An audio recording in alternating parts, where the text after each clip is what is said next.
This is the History of Algeria podcast. Each week on Mondays, we'll be updating new information about the history of Algeria.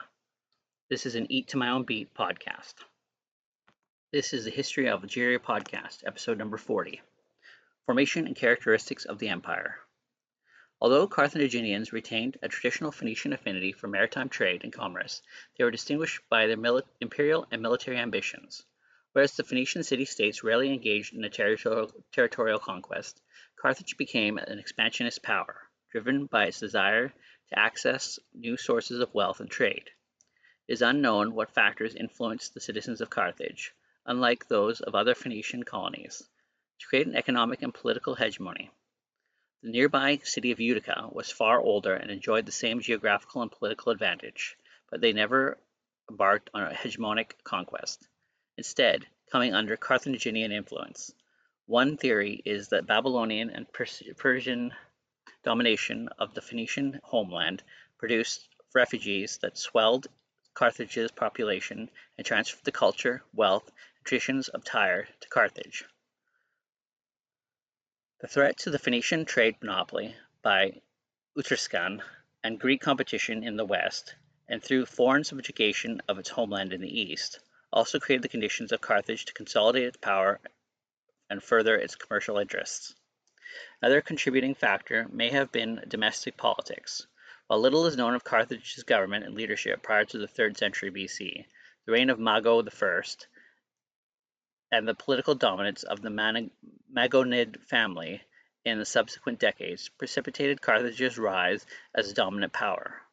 Justin states that Mago, who was also a general of the army, was the first Carthaginian leader to set in order the military system, which may have entailed the introduction of new military strategies and technologies. He's also credited with initiating, or at least expanding, the practices of recruiting subject peoples and mercenaries, as Carthage's population was too small to secure and defend its scattered colonies.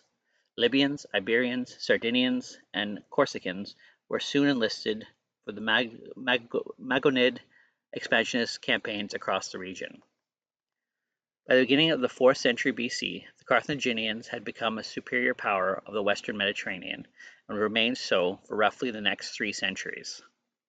Carthage took control of all nearby Phoenician colonies, including Hadrumetum, Utica, Hippo Dioritas, and Kirkukan, subjugated many neighboring Libyan tribes, and occupied coastal North Africa from Morocco to western Libya. It held Sardinia, Malta, the Balearic Islands, and the western half of Sicily, where coastal fortresses such as Motia and Lilybaeum secured their possessions.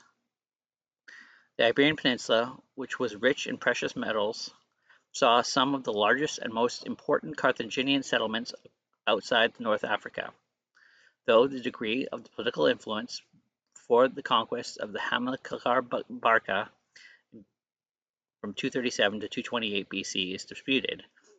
Carthage's growing wealth and power, along with the foreign subjugation of the Phoenician homeland, led to its varying levels of control exercised equally in variable ways.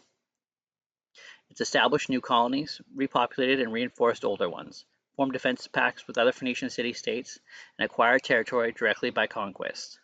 While some Phoenician colonies willingly submitted to Carthage, paying tribute and giving up their foreign policy, others in Iberia and Sardinia resisted the Carthaginian efforts.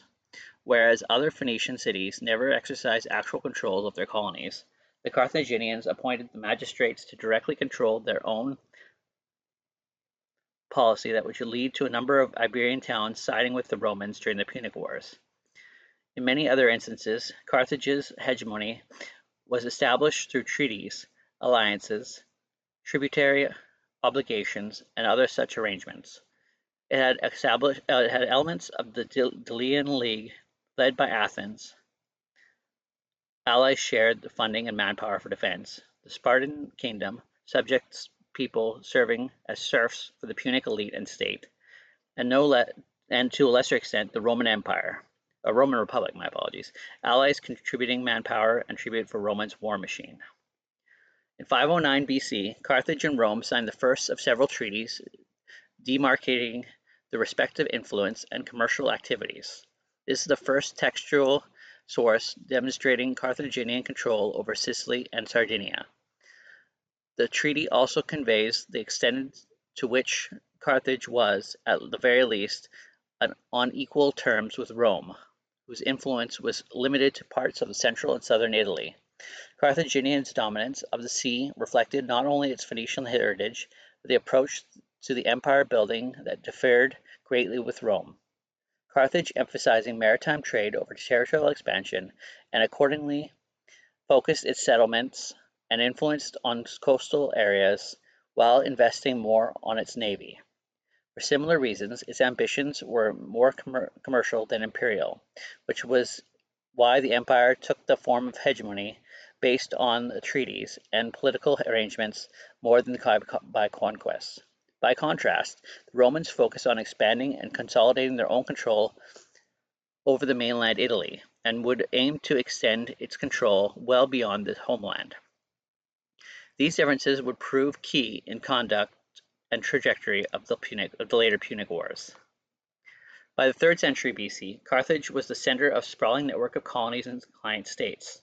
It controlled more territory than the Roman Republic and became one of the largest and most prosperous cities in the Mediterranean, with 250,000 inhabitants. Carthage did not focus on growing and conquering land. Instead, it was found that Carthage was focused on growing trade and protecting trade routes. The trade through Libya, where territories in Carthage paid Libyans for access to this land, and Cape Bon for agricultural purposes until about 550 BC. In around 508 BC, Carthage and Rome signed a treaty to keep its commercial planes separate from each other. Carthage focused on growing their population by taking Phoenician colonies and soon began controlling Libyan, African, and Roman colonies. Any Phoenician cities also had to pay or support the Carthaginian troops. Punic troops would defend cities, and these cities had few rights. Thank you for listening to the History of Algeria podcast. Please check back every Monday at noon Pacific time for a new episode. Also available on YouTube and wherever you get your podcast. Check us out at www.eatmyownbeat.com.